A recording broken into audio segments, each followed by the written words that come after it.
শিক্ষার্থী বন্ধুরা, তোমাদের সকলের প্রতি রইল আমার শুভেচ্ছা এবং সালাম। আশা করি তোমরা সকলেই ভালো আছো। আমরা আজকে ছোট ছোট প্রশ্ন নিয়ে সাজিয়েছি তোমাদের বিজ্ঞান বইয়ের নবম, দশম এবং অষ্টম অধ্যায়ের।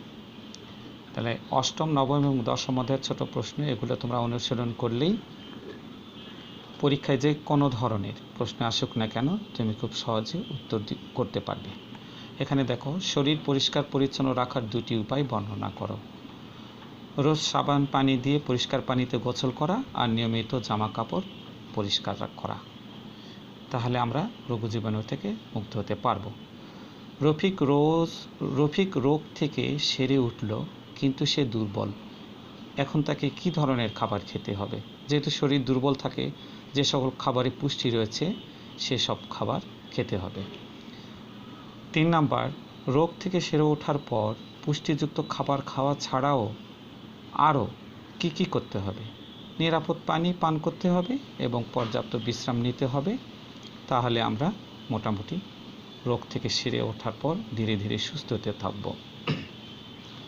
দূষিত পানি পান করলে আমাদের শরীরে রোগ জীবাণু প্রবেশ করে। আর কি কারণে আমাদের শরীরে রোগ জীবাণু প্রবেশ করে?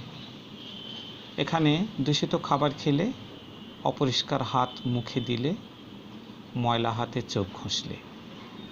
রনির টাইফয়েড হয়েছে, তার দেহে কিসের সংখ্যা বৃদ্ধি পেয়েছে?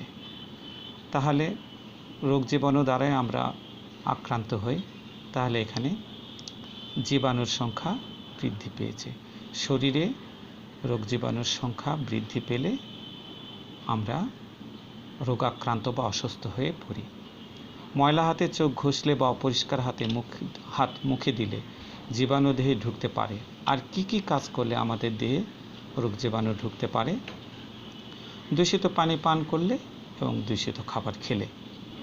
দূষিত পানিতে অদৃশ্য জীবাণু রয়েছে, আমরা খালি চোখে দেখতে পাই না, অতএব আমরা রোগাক্রান্ত হয়ে পড়ি।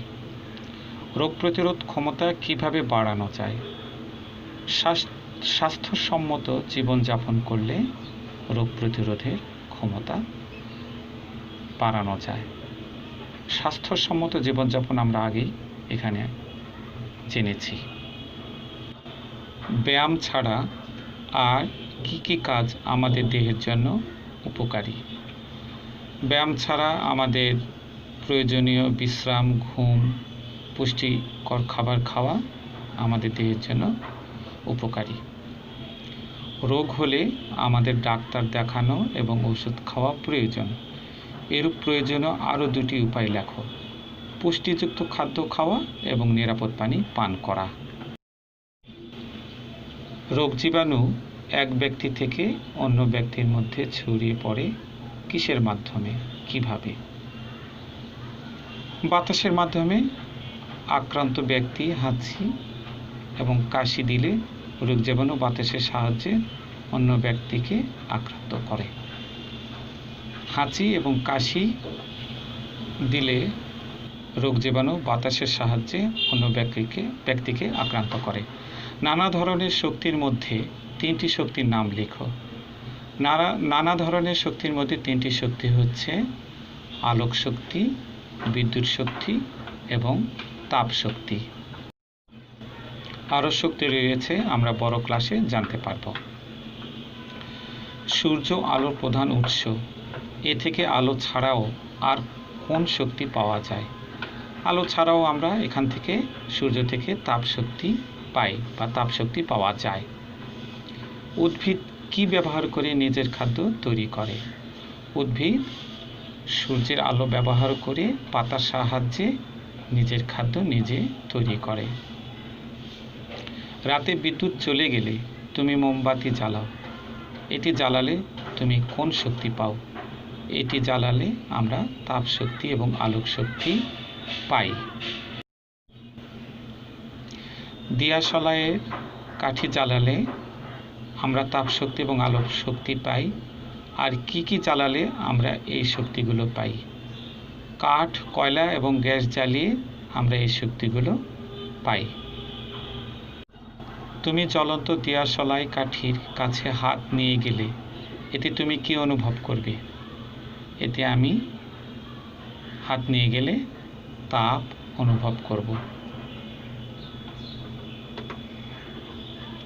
সূর্য পৃথিবীর বায়ুকে গরম রাখে। এটি পৃথিবীর আর কোন দুইটি উপাদানকে গরম রাখে?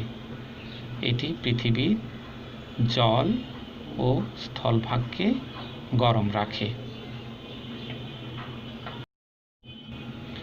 বৈদ্যুতিক বাতি আলো ছাড়াও আর কি সৃষ্টি করে? বৈদ্যুতিক বাতি আলো ছাড়াও তাপ সৃষ্টি করে। বৈদ্যুতিক বাতির গায়ে হাত দিলে তাপ অনুভূত হয়।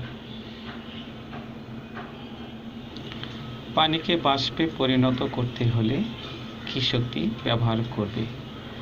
পানিকে বাষ্পে পরিণত করতে হলে আমরা তাপ শক্তি ব্যবহার করব। বিদ্যুৎ শক্তি আলো উৎপন্ন করে।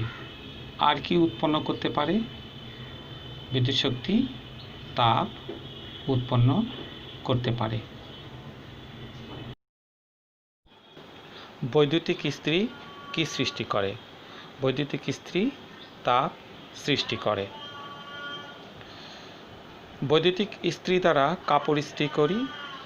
এখানে কি শক্তি ব্যবহার করেছি বা করি? এখানে তাপ শক্তি ব্যবহার করি। প্রযুক্তি কি? প্রযুক্তি হতে পারে একটি যন্ত্র, একটি হাতিয়ার বা কোনো পদ্ধতি যা আমাদের কাজে লাগে। একটি যন্ত্র, হাতিয়ার বা একটা পদ্ধতি, এটি মনে রাখতে হবে। তুমি পেন্সিল দিয়ে লেখো, এটা কোন ধরনের প্রযুক্তি? এটি শিক্ষা প্রযুক্তি। রাবার, বই, খাতা, পেন্সিল, কলম, বোর্ড শিক্ষা প্রযুক্তি। মুদ্রণ যন্ত্র এক ধরনের প্রযুক্তি। এর দ্বারা কোন কাজটি হয়? মুদ্রণ যন্ত্র হচ্ছে একটি প্রযুক্তি। এটি বিভিন্ন ছাপার কাজে ব্যবহৃত হয়। বই, খাতা, পত্রিকা, বিভিন্ন ধরনের ম্যাগাজিন ইত্যাদি ছাপার কাজে ব্যবহৃত হয়। চাকা আবিষ্কারের পূর্বে মানুষ কোন দুটি উপায়ে যাতায়াত করত? চাকা আবিষ্কারের পূর্বে মানুষ পায়ে হেঁটে এবং ঘোড়ার পিঠে যাতায়াত করত।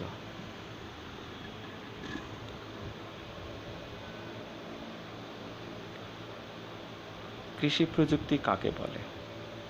কৃষিকাজ সহজে করা এবং অধিক উৎপাদনের জন্য যে প্রযুক্তি ব্যবহার করা হয় তাকে কৃষি প্রযুক্তি বলে।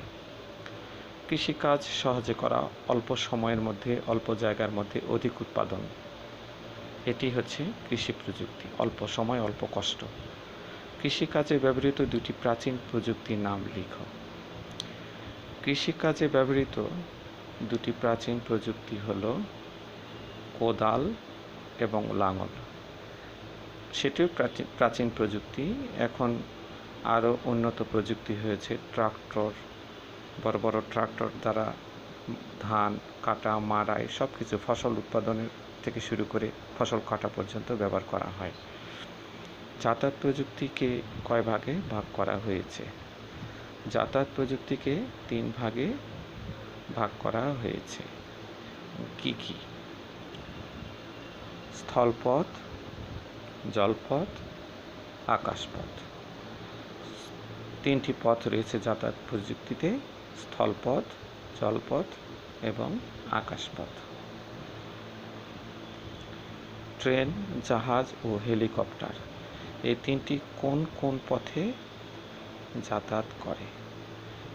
ট্রেন চলে স্থলপথে, জাহাজ চলে জলপথে আর হেলিকপ্টার চলে আকাশপথে।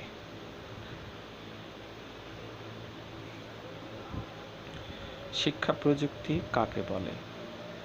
তোমার ক্লাসরুমে ব্যবহৃত দুটি শিক্ষা প্রযুক্তির নাম লিখো।